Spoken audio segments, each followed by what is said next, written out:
우리가 앞 시간에 11절에서 18절 말씀 비유, 해설 부분을 살펴봤어요. 이제 1절에서 10절 말씀 유다의 역사적인 상황을 비유로 말씀하신 부분을 우리가 빠른 속도로 한번 살펴보도록 하겠습니다. 관용구가 사용되어 있는 것은 말씀드렸죠. 여호와의 말씀이 내게 임하여 이르시되 인자야. 하나님께서 어떻게 에스겔에게 설명을 하시느냐 하면은 이스라엘 족속에게 수수께끼와 비유를 말해라. 여기는 이스라엘 족속이라고 설명을 했죠. 아까 11절에서는 인자야를 생략할 때는 지칭 대상이 누구였어요? 반역하는 족속에게 물어라 하고 반역하는 족속이 나왔죠.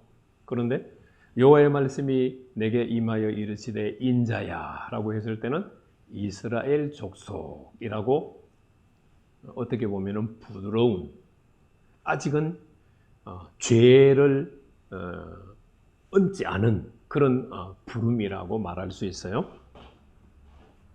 자, 그거를 이제 수수께끼와 비유로 말해라. 그러니까 이 수수께끼와 비유는 풀기 나름이에요. 그러니까 들어도 듣는 사람이 이게 뭔지를 이해하기가 힘든 말씀이죠. 그러니까 그냥 알아듣도록 전달하는 것이 아니라 수수께끼와 비유로 전달을 하니까 잘 알아들어야 된다는 이야기죠. 자, 3절 말씀에 주 여호와의 말씀이 이같이 말씀하여 이르시되 색깔이 화려하고 날개가 크고 깃이 길고 털이 숱한 큰 독수리가 있다. 자, 여러분 7절 말씀 한번 보세요. 또 날개가 크고 털이 많은 큰 독수리 하나가 있다. 그래서 3절과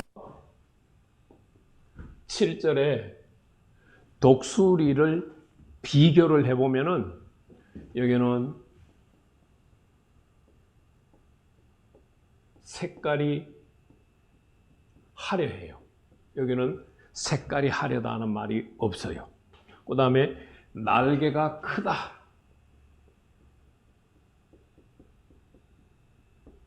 이 독수리도 날개는 커요. 그죠? 7절 말씀에 날개가 커요. 그 다음에 이 독수리는 깃털이 길다. 그런데 이 독수리는 깃털이 길다는 표현이 없어요. 그리고 왼쪽에 있는 3절의 독수리는 털이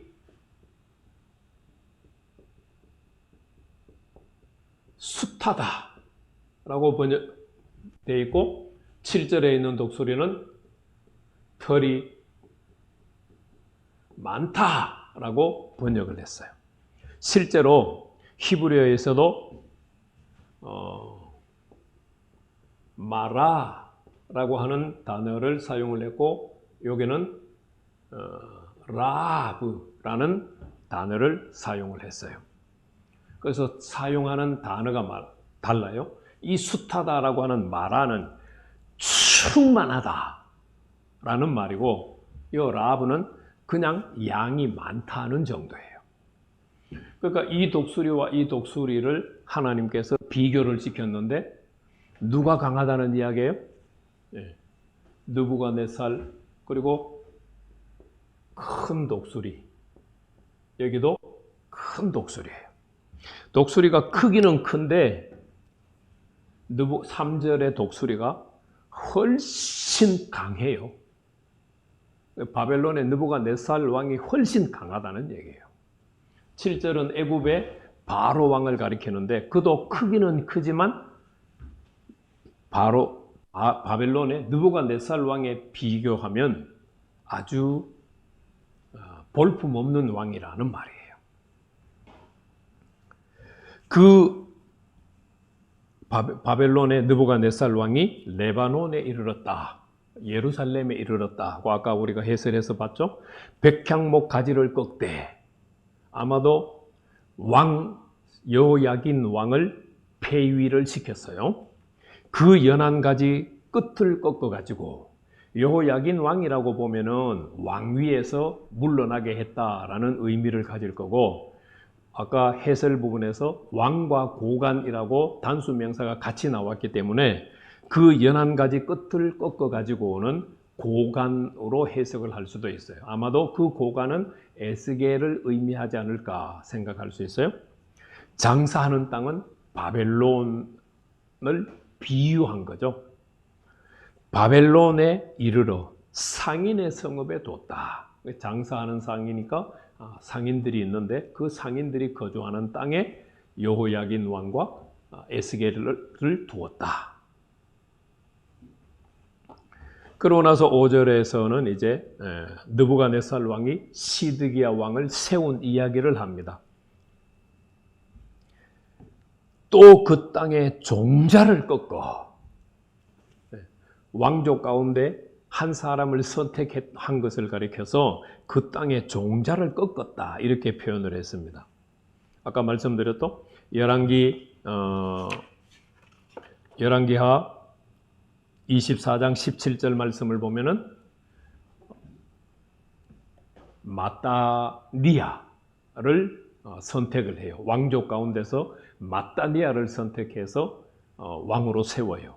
그것을 그 땅의 종자를 꺾었다라고 표현을 했고, 왕으로 세웠다는 것을 옥토의 심대라는 말로 표현을 했어요. 유다 땅에 왕으로 세웠다라는 말이죠.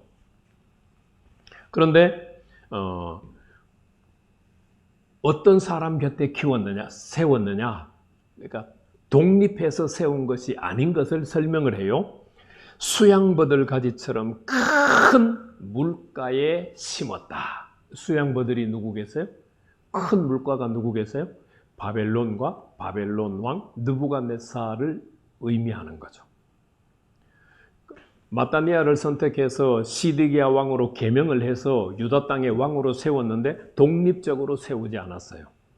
바벨론 왕 느부갓네살과 조약을 맺은 관계로 왕을 세웠다라는 말이에요. 5절 말씀에.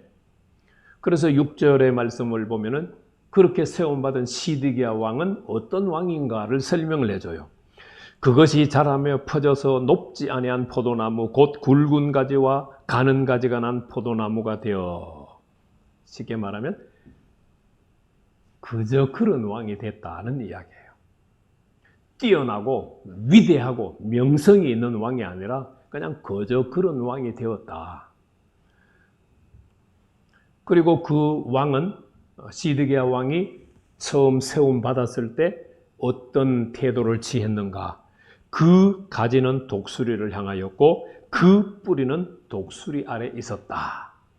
시드기야 왕이 자기를 세워준 바벨론의 느부갓네살 왕 아래서 충성하면서 느부갓네살 왕을 바라보면서 유다의 왕으로서 살았다라는 의미예요.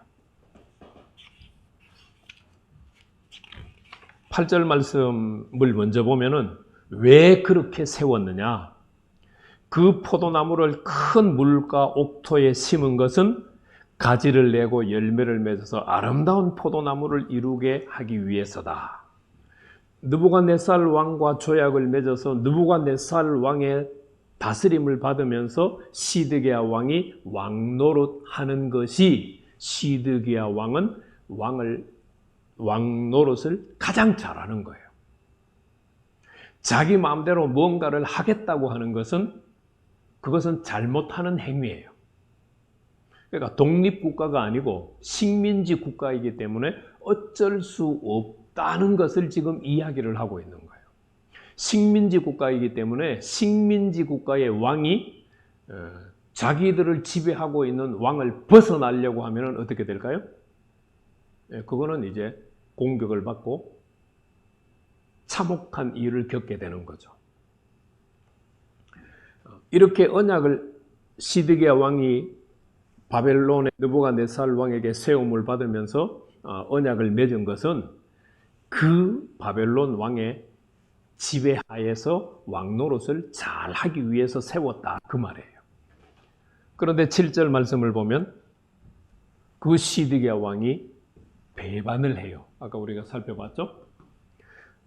날개가 크고 털이 많은 다른 독수리 한 마리가 있었어요.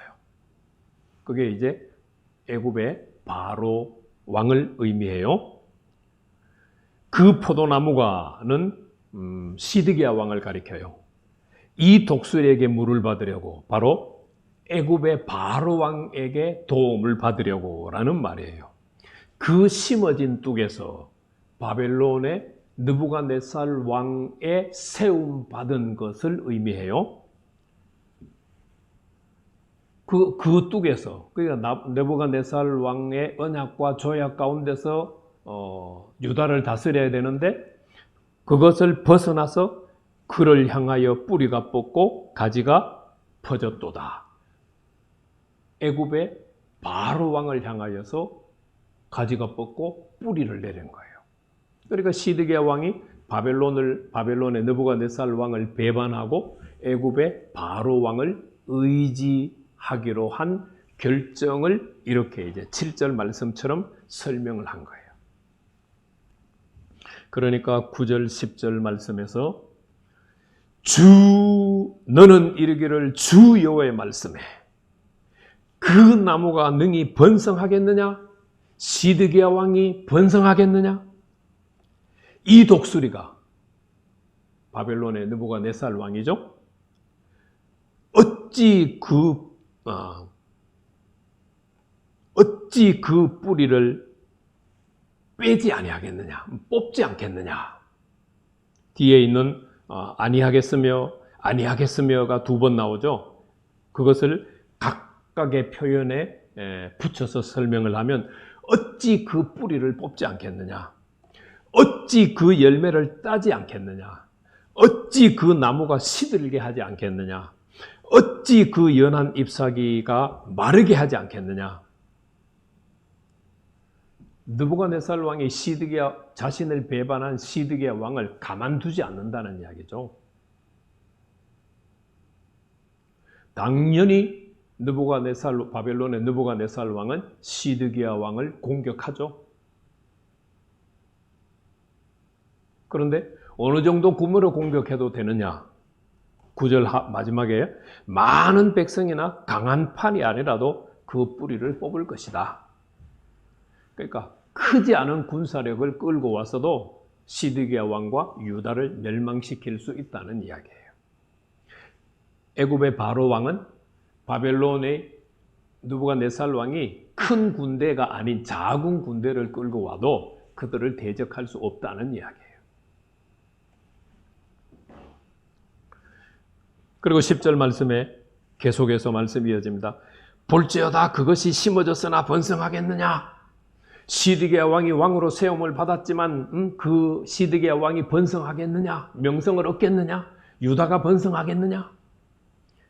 동풍에 부딪힐 때 바벨론 왕의 공격을 받을 때에 아주 마르게 될 것이다. 그 자라던 뚝에서 마를 것이다. 바벨론 왕의 도움을 받고 바벨론 왕의 보호를 받던 자리에서 완전히 탈락하게 될 것이다. 끊어지게 될 것이다. 그러니까 지금 1절에서 10절 말씀은 역사적인 상황을 수수께끼, 비유로 설명을 했어요. 여호야긴 왕과 고관들이 바벨론의 포로로 잡혀가고 느부갓네살 왕이 시드기야 왕을 유다의 왕으로 세웠어요. 그래서 그 시드기야 왕은 느부갓네살 왕의 지배 아래, 통치 아래 나라를 이끌어 가야 돼요. 그런데 시드기야 왕이 바벨론의 느부갓네살 왕을 배반하고 애굽의 바로 왕을 의지하기로 조약을 맺었어요. 그 배반한 시드기야 왕에게 바벨론 왕이 가만히 있겠느냐? 가만히 안 있는다는 이야기죠. 뿌리를 뽑고 열매를 뽑고 나무를 시들게 하고 잎사귀를 마르게 할 것이다. 완전히 시드기야 왕을 폐위시켜버리고 유다를 멸망시킨다는 의미예요.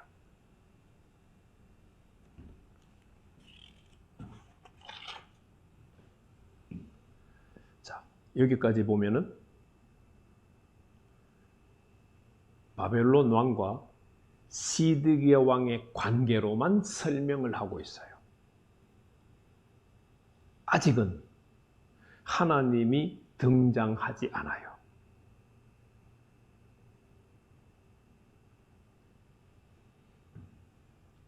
이 바벨론 왕을 세우신 분이 누굴까요? 여호와 하나님이시죠. 여호와 하나님께서 바벨론 왕을 세워서 유다를 다스리는 거예요. 그런데 시드기야 왕이 그 하나님의 뜻을 분별하지 못하고 정치적으로 애굽을 의지하겠다고 결정한 거예요. 그래서 그는 멸망을 재촉하게 되었다는 것을 우리가 볼 수가 있어요. 그래서 우리 주변에서 일어나는, 내 주변에서 일어나는 모든 상황 가운데서 하나님의 뜻을 찾는 것이 굉장히 중요해요. 하나님의 뜻을 보고 하나님의 뜻을 붙잡고 살아가야지 내가 생각하는 인간적인 생각으로 무언가를 의지하고 붙들면은 큰 낭패를 본다는 것을 우리가 이 비유, 역사적인 비유 속에서 들을 수 있는 말씀입니다.